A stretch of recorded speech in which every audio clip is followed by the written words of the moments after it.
Et soudain, l'humanité se mit à régresser. À Richards Bay, en Afrique du Sud, c'est le choc. Un homme s'est métamorphosé. Il arbore des mâchoires proéminentes, est couvert de poils, ne parle plus. Bientôt, à New York, Paris, Genève, des Homo erectus apparaissent en meute, semant la panique dans la population. De quel virus s'agit-il? Que se cache-t-il derrière cette terrifiante épidémie? Une scientifique française se lance dans une course contre la montre pour comprendre et freiner cette régression de l'humanité. Partout, la question se pose, vertigineuse. Les Erectus sont-ils encore des hommes? Faut-il les considérer comme des ancêtres à protéger ou des bêtes sauvages à éliminer? Prologue. Province de Mpumalanga, Afrique du Sud, 13 juin. Petrus Jacobus Willems était sur le point d'entamer sa dernière ronde quand l'alarme se déclencha, brisant la torpeur de cette journée d'été. Un son aigu, à la limite du tolérable.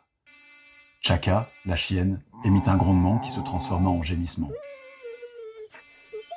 Son échine fut parcourue de spasmes, mais, curieusement, au lieu de se précipiter vers la menace comme à son habitude, elle esquissa une reculade et le garde dut tirer d'un coup sec sur la chaîne pour la rappeler à l'ordre. D'un regard, il évalua la situation. Derrière les vitres du premier étage, une lumière rougeoyante clignotait furieusement. Alerte maximale, pensa-t-il, toujours figé. C'était la première fois qu'il se passait quelque chose depuis son entrée en service, 6 mois auparavant, et l'excitation l'envahit. En cas d'incident, les consignes étaient claires.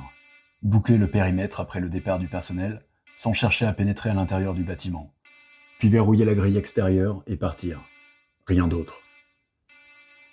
La porte d'entrée s'ouvrit à la volée.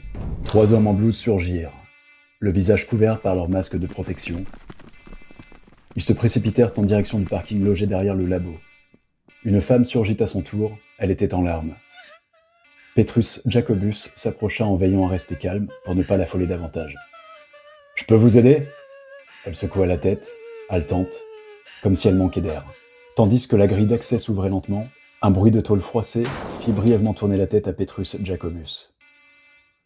Dans leur précipitation, 2 des 3 laborantins s'étaient percutés. Sombre crétin! Il leva les yeux au ciel, éberlué par leur stupidité, avant de revenir à la femme larmoyante. Mais celle-ci courait déjà vers sa Ford poussiéreuse. Alors qu'elle démarrait, il remarqua que 2 véhicules étaient encore garés sous les arbres, dont le sien. Un pick-up qu'il avait dégoté pour une bouchée de pain contre un service spécial. Chaka laissa échapper un bref jappement de protestation, et il secoua une nouvelle fois sa chaîne pour la faire avancer. Le doc apparut sur le seuil du labo. Son teint était cireux, ses yeux rougis, exorbités. Petrus Jacobus n'avait pas dû lui adresser plus de 50 mots en 6 mois. Mais le type était supposé diriger l'endroit, et c'était à lui qu'il devait en référer, en cas de souci. « Il se passe quoi, là ?»« Contentez-vous de fermer et barrez-vous. »« Et pour Andries, je l'attends ?» Andries Joubert était l'autre vigile de jour, un type quasiment mutique et aussi réglé qu'une horloge. « Pas la peine. Il comprendra devant la grille. Ou alors je l'appellerai. Barrez-vous. »« Et l'alarme, on la laisse gueuler ?»« Putain ! C'est un système automatique. Grouillez !» L'homme tourna les talons et commença à courir. Une fois dans son cabriolet de frimeur, il démarra en trombe, soulevant un nuage de poussière qui enveloppa le garde et sa chienne.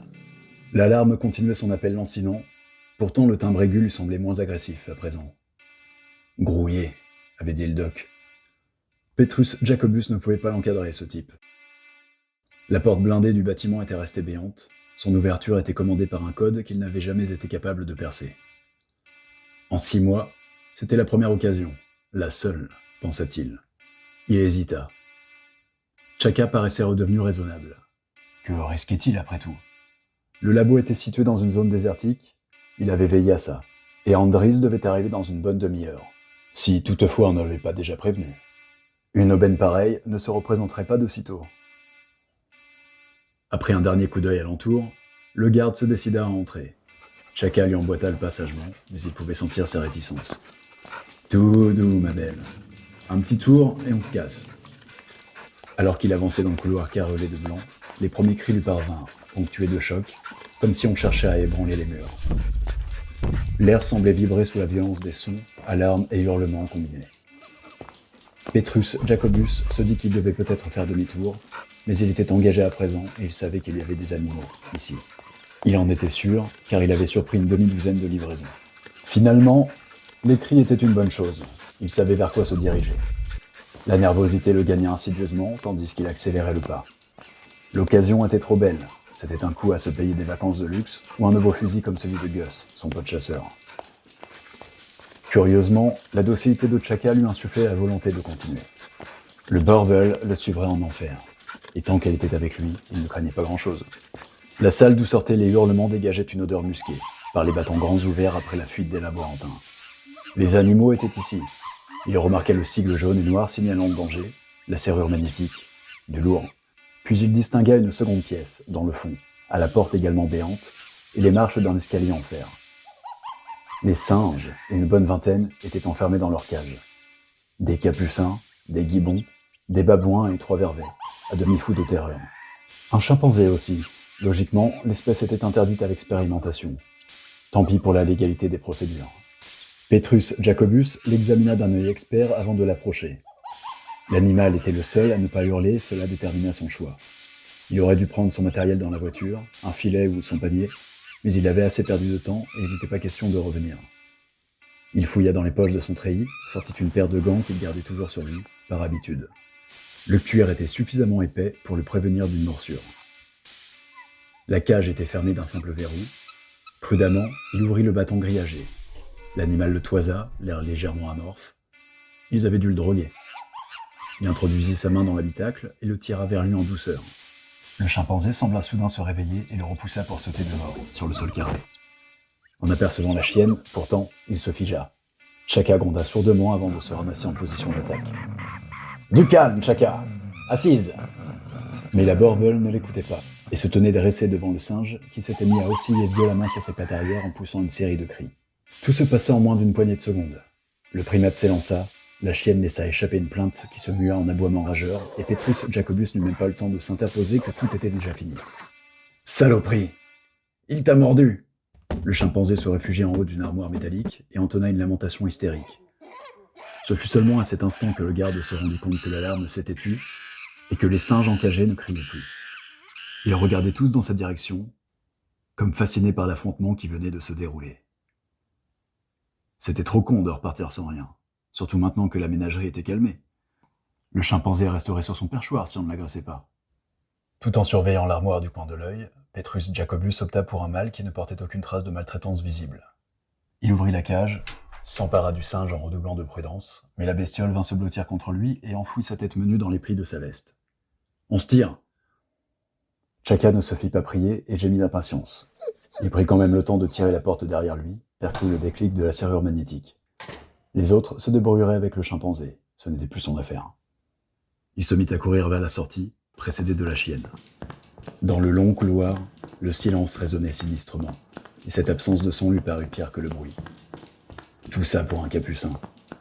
Sans cette satanée panique, il aurait pu fouiller la salle du fond. Peut-être aurait-il découvert des reptiles, encore plus faciles à écouler. Au moment de franchir la porte extérieure, son soulagement fut si puissant que la tension se dénoua d'un coup, et il dut faire halte pour reprendre son souffle. Chaka s'ébroua vigoureusement avant de japper, la tête tournée vers le parking, visiblement pressé de s'éloigner.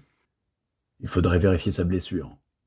Les morsures de singe pouvaient se révéler dangereuses, même s'il y avait peu de chances pour que le chimpanzé ait contracté la rage dans le labo. La peur l'avait rendu agressif, c'était tout. Après avoir déposé le singe dans le panier et mis Chaka à l'arrière du pick-up, Willems retourna verrouiller l'entrée comme on le lui avait recommandé, à l'aide d'une clé spéciale indépendante du code. 2 sécurités valaient mieux qu'une, selon le doc. Il se demandait pourquoi. Le labo n'avait pas l'air de contenir grand-chose, à part des portes et des serrures.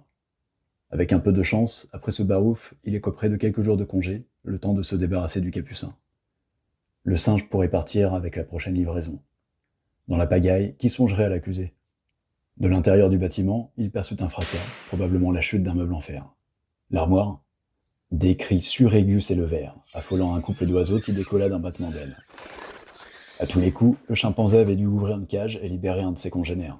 Pas son problème. Petrus Jacobus démarra, il avait soudain hâte d'arriver chez lui.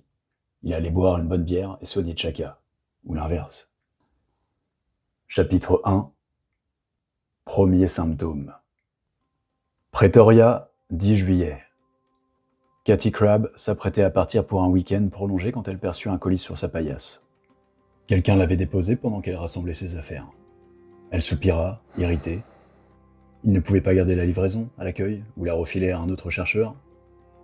Elle n'avait pas vu la lumière du jour depuis une éternité, et au moment où elle s'en allait, on lui collait une corvée de dernière minute. Responsable de l'unité de recherche sur les zoonoses, les infections transmissibles entre animaux, la quadragénaire était une bosseuse acharnée. Assez grande et plutôt sportive, elle dégageait une image d'efficacité et de vivacité qui n'était pas usurpée. Chacun le savait au labo, et certains en profitaient pour lui confier les urgences. Cette fois, pas question de céder, l'analyse attendrait son retour. Elle s'empara du carton, le fourra dans le réfrigérateur destiné aux produits en attente, puis claqua la porte, ravie de sa bravade. C'était les vacances. Le lendemain, à la première heure, elle serait à l'aéroport, direction les pentes de Drakensberg, la splendide chaîne de montagnes qui longeait le rivage sud-est du pays. Avant de quitter les lieux, toutefois, elle décida de faire un crochet par l'animalerie afin de saluer son laborantin. Elle en profiterait pour le prévenir. Mike Jones était un étudiant précieux, presque aussi travailleur qu'elle, et, malgré un parcours atypique, il promettait beaucoup. Au fil des mois, il était devenu son homme à tout faire, adjoint, soigneur, secrétaire. Les babouins venaient d'être nourris et l'accueillirent par une salve de hurlements qui lui vrillèrent les tympans. D'habitude, Katy n'y prêtait pas attention. Il était grand temps qu'elle change d'air et de rythme. Sur les portes des cages, un panneau indiquait le type d'agent pathogène qui circulait dans les veines de chaque animal. Machinalement, elle consulta celui d'une femelle. Le laborantin tourna à peine la tête, concentré sur son petit protégé, un gibbon au pelage noir qui arborait un magnifique collier de poils blancs figurant une barbe des plus anthropomorphiques. « Mike, j'y vais. Je pars sans mon portable. S'il y a une urgence dans les prochains jours, tu préviens Bob et vous vous débrouillez sans moi, d'accord ? Et si une épidémie se déclare, on fait comment ? Plaisanta-t-il. Je m'en fiche, c'est ton problème. Ebola, un raz-de-marée ou le prix Nobel, je ne suis là pour personne. Je pars en trekking sans portable ni réseau, le rêve absolu. Pas de problème, Katy. Si quelqu'un a besoin de décompresser ici, c'est bien toi. Tiens, avant de partir, regarde ce petit malin. Il remit le gibbon en cage, ferma la grille et lui tendit un stylo. Puis l'observa en s'efforçant de masquer son attendrissement. Le singe avait vécu chez un particulier avant d'être saisi par les services vétérinaires des douanes, et il en avait gardé une sociabilité évidente. Il n'aurait pas dû être ici, parmi les cobayes. Néanmoins, Mike gardait son opinion pour lui. Mieux valait ne pas se montrer trop sentimental sur le sujet par ici. Dans son milieu, ses sensibleries passaient assez mal, surtout depuis que les commandes pro-animaux n'hésitaient pas à jouer les taupes pour infiltrer les labos de recherche et tourner les vidéos qui, par la suite, faisaient le buzz sur le web. D'un geste agile, visiblement répété, le singe souleva la clenche du verrou avec le stylo et repoussa le battant de la cage. Une fois libéré, il tendit la main pour recevoir une banane en récompense. Une fois qu'il l'eut obtenue, il entreprit de l'éplucher, la mine grave. « Je ne suis pas certaine que ce soit l'idée du siècle, Mike. Et s'il s'échappe ? Il doit bientôt être réformé, non ? Sans doute, mais ce n'est pas la question. Et tu sais ce que je pense de ce genre de coup de cœur ? Je sais, mais... Kenzie est spécial, non ? Pas vraiment. Mike préféra ne pas insister. La patronne se montrait amicale jusqu'à un certain point, tant qu'on ne badinait pas avec le règlement. Il referma la cage et bricola un verrou de sûreté à l'aide d'un lacet. Ok. À propos de spécial, tu as manqué quelqu'un tout à l'heure. L'esprit déjà ailleurs, Katy l'interrogea pour la forme. Ah oui ? Qui donc ? Le vieux Danny Biker. Il espérait bien te voir. Danny Biker ? Le responsable du refuge du parc Kruger ? Lui-même. Que voulait-il ? Il apportait des échantillons. Merde, c'est toi qui as déposé le colis sur ma paillasse ? Oui, je n'aurais pas dû, je sais, mais pour tout avouer, j'avais oublié que tu partais. C'est bien la preuve que tu travailles trop. Je préfère que ça vienne de toi, à tout prendre. Un de ces animaux est malade ? Oui. Est-ce qu'il t'a donné des détails ? Non. Partagée entre l'envie de fuir et ses scrupules de chercheuse maniaque, Katy décida de couper la poire en deux en évaluant l'urgence des échantillons. Danny Biker faisait un travail remarquable au refuge du parc Kruger, le Wildlife Center, et il n'était pas question qu'elle lui fasse faux bond sans un minimum de vérification. Ok, je vais regarder ça de plus près. Je suis désolé, je ne voulais pas gâcher ton départ. Je sais. J'en ai pour une demi-heure tout au plus. Mike la regarda partir d'un pas rapide vers son labo et se félicita une fois de plus de pouvoir travailler avec elle. C'était la personne qui lui en avait le plus appris depuis ses premiers pas dans la recherche, et aussi celle pour laquelle il était prêt à se donner à fond. Non seulement elle comptait parmi les chercheurs les plus efficaces et les plus doués du moment, mais en plus, elle ne rechignait pas à partager son expérience, ce qui n'était pas le cas de tous. Oui, c'était une vraie chance d'être à ses côtés. Dans la boîte en polystyrène, le vieux Danny avait disposé 2 tubes de sang, une note manuscrite et une enveloppe. Pouvez-vous analyser tout cela, Cathy ? Le sang a été prélevé sur un éléphanteau, gravement malade et affligé d'une anomalie anatomique plutôt ahurissante, comme vous verrez. NB. Ma fille tient un lodge à quelques kilomètres. Une place vous y attend, si ça vous tente toujours de visiter mon refuge animalier. L'enveloppe contenait plusieurs photos de l'animal malade. L'anomalie était flagrante, l'éléphanteau possédait 4 défenses.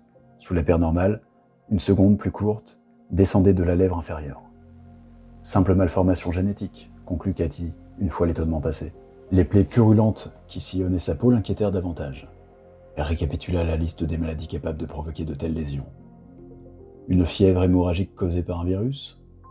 Ce type d'infection, extrêmement rare chez les animaux, transformait la peau en une purée de cellules. Dans les formes les plus foudroyantes, comme l'Ebola ou le Lassa, l'animal mourrait en quelques jours. Elle prépara méticuleusement un échantillon sanguin et lança l'hémoculture tout en essayant de relativiser sa mauvaise impression. Inutile de tirer des conclusions hâtives. Si l'éléphanteau souffrait d'une anomalie, il pouvait s'agir d'autre chose, d'une complication relativement bénigne. De toute façon, le directeur du parc était assez expérimenté pour le mettre en quarantaine, si ce n'était pas déjà fait. Une fois la procédure en route, elle descendit prévenir Mike de la marche à suivre. « J'ai lancé l'hémoculture sur les échantillons de Danny Biker. Tu me fais une recherche d'ADN viral et d'anticorps, puis tu démarres un test sur un singe et on voit ça à mon retour. » Le jeune homme baissa la tête sans répondre. Son soupir ressemblait à un sanglot. « Qu'est-ce qu'il y a ? Un truc de gêne ? » « C'est juste que... » Il jeta un bref coup d'œil vers la cage de Kanzi et ajouta dans un souffle. « Tous les autres participent déjà à des tests. Il ne reste que lui. Tu comprends à présent pourquoi je t'ai prévenu ? On ne peut pas se permettre le luxe de s'attacher aux primates, pas ici. Être bien traitant, veiller à leur épargner le maximum de gènes, oui, mais les limites sont claires et tu les as franchies avec ce gibbon quand tu en as fait ton petit protégé. » Mike hocha la tête en souriant bravement. On aurait dit un môme réprimandé. « Je sais.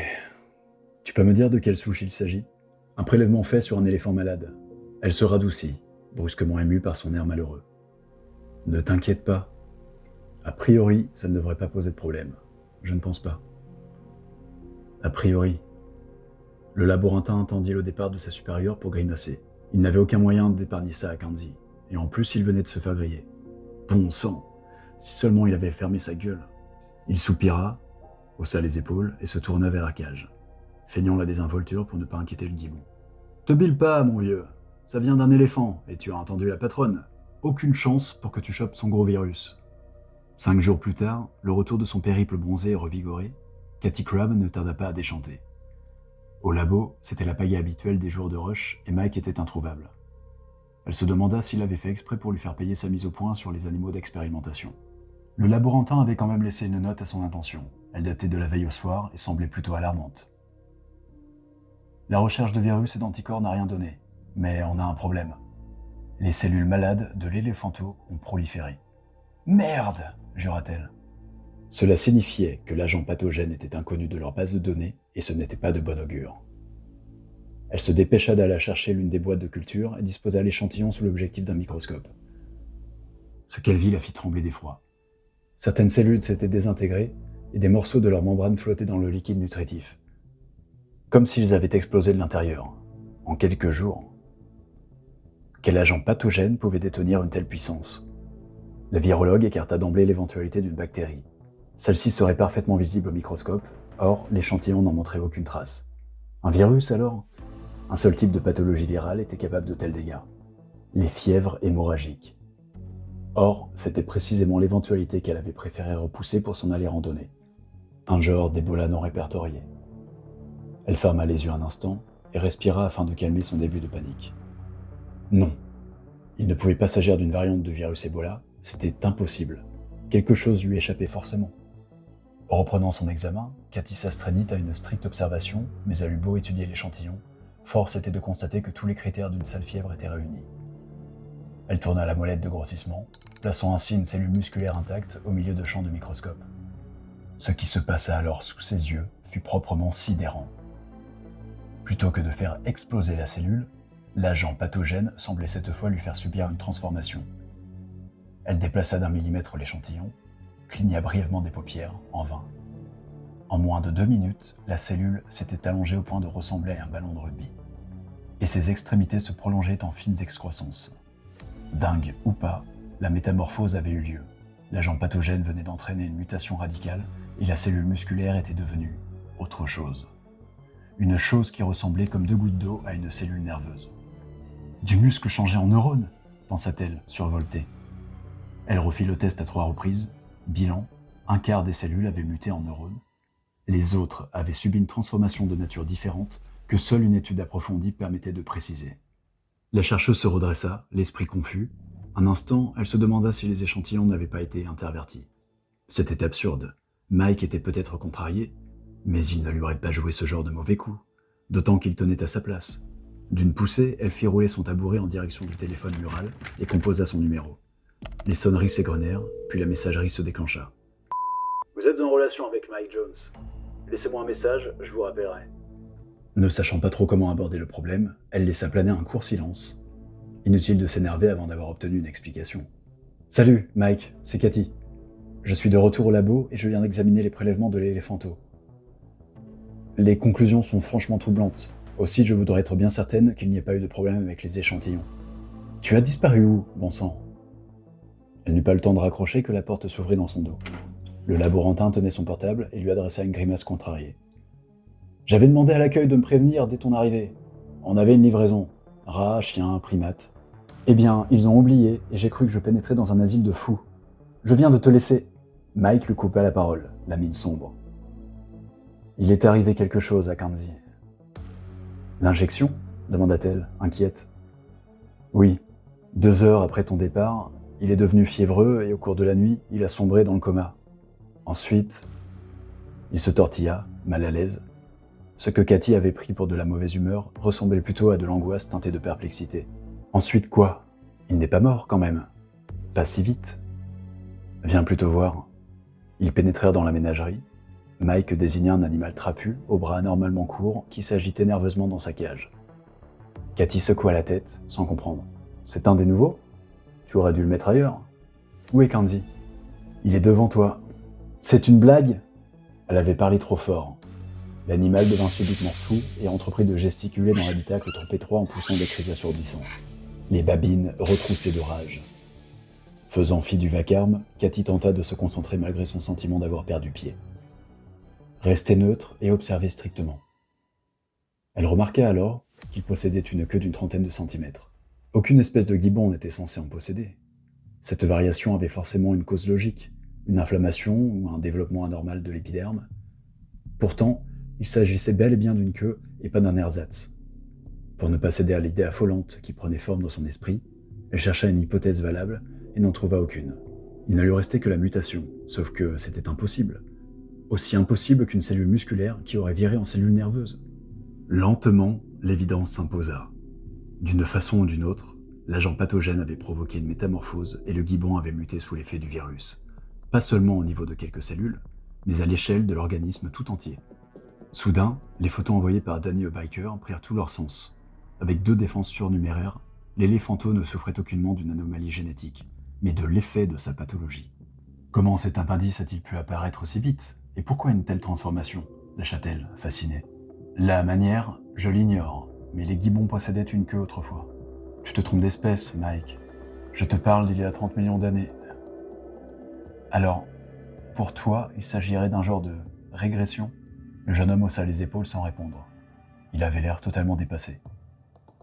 Tu en as parlé à Bob? Non, j'ai préféré t'attendre. Tu as bien fait. Écoute, on ne va pas s'affoler. La virologue était consciente qu'elle devait agir vite, mais sans précipitation. Avant toute chose, il fallait faire contre-vérifier ses observations par Bob Terrence, son collègue. Ensuite, elle contacterait Jonathan Jones, le patron de l'Institut national des maladies contagieuses de Johannesburg. Ce type était une encyclopédie vivante, capable de décrire des centaines d'agents pathogènes. Si de tels effets avaient déjà été répertoriés, il en aurait probablement entendu parler. Tandis qu'elle élaborait une stratégie, l'agitation du singe avait viré à la crise de rage. Il se jetait contre les barreaux avec la puissance d'un springbok. Soudain, il changea de technique et lança son bras en avant, frappant Mike au passage. Le laborantin poussa un cri et recula d'un bond, en se tenant l'oreille. Cathy le vit vaciller. « Ça va ? Ouais, il m'a juste pincé, je crois. Il y a du sang ?» La chercheuse examinait la peau empourprée, sans remarquer d'égratignures, et exhala un soupir de soulagement. Il ne manquait plus que Mike soit contaminé. « C'est bon, j'ai bien cru qu'il t'avait blessé. Par contre, je crois qu'il t'a volé quelque chose. » Effectivement, le gibbon avait profité de son attaque pour attraper un feutre dans la poche de sa blouse et le reniflait, brusquement calmé. « Essaie de lui reprendre. S'il crochette la serrure, il risque de faire des dégâts, et dans l'état où il est, elle se tut sous le coup d'une sinistre vision. L'animal en fuite dans les couloirs du bâtiment, les veines contaminées par un agent pathogène capable de reprogrammer les organismes. Tout ça parce que Mike avait eu la bonne idée de lui apprendre un tour de passe-passe. Mike secoua la tête avant de s'approcher de la cage avec prudence. « Kenzie, mon vieux, tout va bien. Tu ne veux pas me rendre ce truc ?» Le singe l'ignorait, mais au lieu de trafiquer le verrou comme à son habitude, il se contentait de mordiller le stylo, puis le rejeta dans un coin et se mit à osciller frénétiquement d'avant en arrière, comme s'il ne supportait pas d'être enfermé. Plus maintenant. On l'aurait cru retomber à l'état sauvage. D'ailleurs, depuis sa sortie du coma, il ne prêtait aucune attention à Mike, comme s'il l'avait tout bonnement oublié. Ni sa voix, ni son odeur n'y avaient rien changé, et le jeune homme en éprouvait une tristesse étrange. Après tout, d'ici à quelques jours, Kenzie aurait probablement retrouvé son tempérament joueur. Alors pourquoi cette impression tenace de l'avoir perdu ? Profitant du répit, il parvint à récupérer le stylo et le brandit comme un trophée sous le nez de sa directrice. Cathy esquissa un sourire sans joie, la mine soucieuse. « Bien, on a pas mal de boulot. Prépare de nouvelles cultures avec ce qui reste des échantillons de Daniel Biker. En premier lieu, on doit être sûr de notre coup. Pas question de livrer des conclusions erronées. Tu peux prendre ta soirée ? La nuit, même. » Vers 23h30, malgré l'épuisement, Cathy Crabb s'apprêtait à rédiger son rapport d'alerte. Elle venait tout juste d'obtenir les résultats de l'observation au microscope électronique. Tous les virus n'étaient pas suffisamment gros pour être visibles avec ce type de microscope, mais celui-là l'était. Il était même monstrueux. L'image en noir et blanc montrait une sorte de filament de 10 micromètres de longueur. Un vingtième, environ, de l'épaisseur d'un cheveu. À une extrémité, il fourchait en 3 branches, évoquant un trident. Or, avec sa forme longiligne, il s'inscrivait dans la famille des filovirus, à laquelle appartenaient l'Ebola et le Marburg. Bob avait confirmé ses conclusions et elle s'était également entretenue avec Jonathan Jones. La virologue devait maintenant nommer le virus. Dans le monde de la biologie, la tradition voulait qu'il soit baptisé du nom du lieu de sa découverte. Quand elle eut terminé, 1 heure plus tard, elle ajouta l'image du trident à son mail puis, d'un clic, informa l'ensemble des membres du réseau de vigilance sanitaire auquel appartenait son laboratoire. Déclaration de maladie inédite. Sujet d'observation, un éléphanto, analyse de sang et étude de photos. Et un gibbon, inoculation du sang de l'éléphanto. Nature de l'observation, pathologie déformante, en apparence, l'animal semble régresser d'un point de vue évolutif. Conclusion fondée sur l'observation du gibbon, incapacité à conclure sur l'éléphanto, voire descriptif et photo ci-joint. Mode de contamination, sanguine. Période d'incubation, quelques heures. Vecteur, inconnu. Possibilité de contamination humaine. Test effectué sur des cellules sanguines, aucune réaction apparente. Lieu d'observation. Afrique du Sud, refuge animalier Wildlife Center, dans la réserve sauvage du parc Kruger et laboratoire de virologie médicale de Pretoria. Type de l'agent pathogène, filovirus. Nom de l'agent. Et proposer le nom, virus Kruger.